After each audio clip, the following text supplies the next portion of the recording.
For some of you watching, this year might have been the first time you've ever heard of Juneteenth, but for millions of Americans, this day has been one of deep meaning, reflection, pain, and pride for over 150 years. Our Sydney Stallworth was out in Huntsville today where folks were celebrating. As a result of the period of social justice that we're in, Juneteenth is starting to become recognized by companies and groups all over the world. But this holiday is nothing new. Folks in Huntsville are getting together, celebrating and spreading awareness.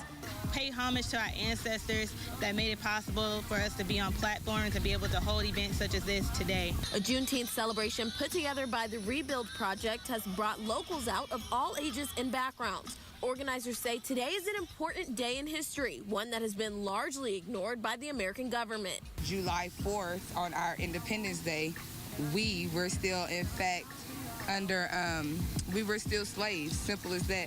But they do hope that Juneteenth will get the recognition they say it deserves. Juneteenth will eventually become a federal holiday, so that way it's not something that's optional, it's something that's mandated. A holiday that's been celebrated for over a century and a half, acknowledging a dark era in our nation's history and the liberation of a people. Finally, 2 years after slavery was officially abolished in the United States, enslaved people in Texas were freed. I used to be a big 4th of July fan as well. However, Juneteenth is just as important to me.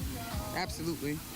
Black businesses from across the valley were invited as vendors for today's celebration. There's more to Juneteenth that's talked about commercially.